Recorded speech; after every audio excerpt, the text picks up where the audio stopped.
Hey guys, आज हम बात करेंगे धर्म और नैतिकता। It means religion and morality. क्या रिलीजन एंड मोरालिटी अलग चीज़ें हैं या रिलीजन से ही मोरालिटी निकलती है? इस पे हम आज बात करने वाले हैं। हम दो क्वेश्चन का इस वीडियो में जवाब देंगे। क्या धर्म ही नैतिकता है या धर्म और नैतिकता अलग अलग है? तो इस पे डिफरेंट व्यू हैं। हम इसकी बात डिवाइन ओरिजिन थ्योरी से करते हैं। आप एंशिएंट टाइम में देखें तो ये माना जाता था कि जो राजा है वो भगवान से ही मतलब उसका कनेक्शन है, मतलब कि राजा ही भगवान है और भगवान ही राजा है, और जो भी राजा कहेगा वो जनता को मानना ही पड़ेगा। यानी कि राजा कहेगा ये चीज़ मॉरल है तो वो चीज़ मॉरल ही है, ये कहेगा कि इमोरल है तो इमोरल है। जैसे राजा कहेगा कि आप हमारे साथ चलिए कुएं में कूद जाइए तो जनता उसको प्रश्न नहीं कर सकती है क्योंकि जो भी राजा कहेगा वो मॉरल है, क्योंकि राजा एक भगवान से जुड़ा हुआ है। तो जनता के पास ज़्यादा सोचने और क्रिटिकल थिंकिंग का नहीं रहेगा। तो इसीलिए ये माना जाता है कि एंशिएंट टाइम में इमोरल और मॉरलिटी से डिसाइड होती है जो रिलीजन कहेगा। यानी रिलीजन, अगर कोई पर्सन रिलीजियस है तो मॉरल ज़रूर होगा।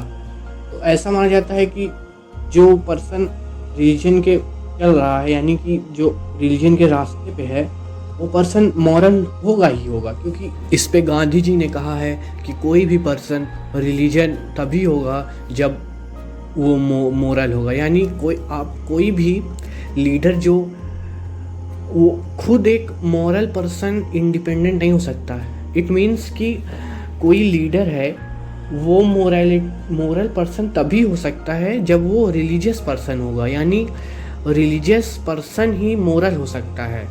तो इस पे गांधी जी का ये विचार था कि पॉलिटिक्स को कभी हम रिलीजन से अलग कर ही नहीं सकते। तो रिलीजन ही पॉलिटिक्स है, और अगर हम पॉलिटिक्स को जब जोड़ेंगे रिलीजन से तो एक हम अच्छा कंट्री को लीडर एक अच्छा कंट्री को मिलेगा। हम फिलोसफिकल थियोलॉजी की बात करें तो उसमें माना गया है कि जो गॉड का नेचर होता है वो पहले से ही गुड होता है। तो जो मोरालिटी निकलती है वो गुडनेस से निकलती है। यानी कि फॉर एग्जांपल अगर गॉड को माना ही गया है कि वो गुडनेस का वो है, प्रतीक है, तो मोरालिटी भी एक उसी में से गुडनेस को मतलब निकलती है। तो यानी गॉड, अगर आप रिलीजन में गॉड को मानते हैं तो आप एक मोरल पर्सन हैं ही। हम इसका दूसरा पार्ट देखते हैं जो कि है क्या रिलीजन और मोरालिटी अलग अलग है। तो इसको माना गया है कि कुछ फिलोसफर्स हैं, उन्होंने माना है कि जो रिलीजन है और मोरालिटी है, यानी धर्म और नैतिकता, वो अलग अलग है। यानी जो मोरालिटी है वो रिलीजन से निकलता है। यानी हमें कोई रिलीजन की आवश्यकता नहीं है, हमें अपना रीज़न इस्तेमाल करना है। अपनी थिंकिंग प्रोसेस से हम मोरालिटी को मतलब पहचान सकते हैं। हमें किसी रिलीजन की आवश्यकता नहीं होगी। यानी हमें रिलीजन को एज अ टूल नहीं चाहिए, हम खुद ही एक इंडिपेंडेंट अपने आप को सोच सकते हैं कि क्या चीज़ मॉरल है, क्या चीज़ इमॉरल है। और रिलीजन और मोरालिटी को इंडिपेंडेंट मानने वाले सबसे महान फिलोसोफर हैं इमैनुअल कांट, जिसने कहा है कि हम मोरालिटी को अपने रेशनल माइंड से पहचान सकते हैं कि क्या चीज़ इमोरल है, जिसे हम कैटेगोरिकल इम्परेटिव कहते हैं, CI ने कहा है कि कोई भी, जैसे हम ड्यूटी, यानी हम जब ड्यूटी करते रहेंगे तो हम मॉरल पर्सन रहेंगे, हमें रिलीजन की कोई आवश्यकता नहीं है। जैसे कि हमारी सुबह से हम जो भी रात तक अपना काम करते हैं वो हमारी ड्यूटी है। अगर हम किसी को बचा रहे हैं, जैसे हम किसी की जान बचा रहे हैं, किसी को हम मदद कर रहे हैं, तो वो चीज़ हम खुद एक मॉरल पर्सन पहले से हैं, हमें वो रिलीजन की आवश्यकता नहीं है। क्योंकि हमारा माइंड काम करता है कि इस आदमी को बचाना है, क्योंकि हमारी ये रेशनल ड्यूटी है। तो ये ये हमारे महान फिलोसोफर इमैनुअल कांट ने कहा है। और ये भी माना गया है कि रिलीजन एक सोशल कॉन्स्ट्रक्ट है, यानी रिलीजन को एक सोसाइटी ने बनाया है, एक सोसाइटी ने जैसे हायरार्की मेंटेन कर दी है, तो उसमें हम मोरालिटी को पहचान ही नहीं सकते। जैसे हमारे जो B.R. अम्बेडकर जी ने, उन्होंने कितना रिलीजन पे बोला है। उन्होंने कहा है रिलीजन एक सोशल हायरार्की को दर्शाता है, आप उसमें मोरालिटी ढूंढ ही नहीं सकते। उसमें सोसाइटी में इतना ज़्यादा रिजिडिटी है, इतना ज़्यादा उसमें कास्ट इनइक्वालिटी है, रिलीजन को है, तो रिलीजन हम मोरालिटी को पहचान ही सकते कि इसमें क्या चीज़ मॉरल है और क्या इमोरल है। तो रिलीजन एक सोशल कॉन्स्ट्रक्ट फिनोमिना है, ये कुछ फिलोसोफर ने बोला है।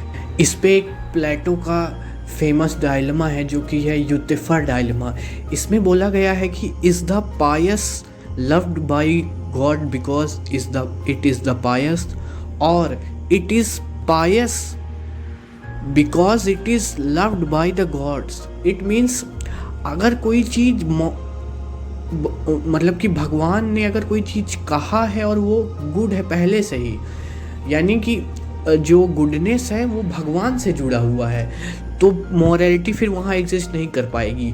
लेकिन अगर कोई चीज़ गुड पहले से ही है, यानी कोई इनहेरिटेंस गुड है, तो वो भगवान से उससे कोई लेना देना नहीं है, वो पहले से ही गुड है, तब वहाँ पे मॉरलिटी एग्जिस्ट करेगी। और अपना दिमाग लगा के हम उस चीज़ हम मोरालिटी को ढूंढ पाएंगे,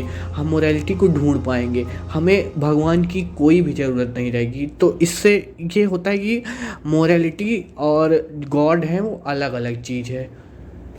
thank you for listening me.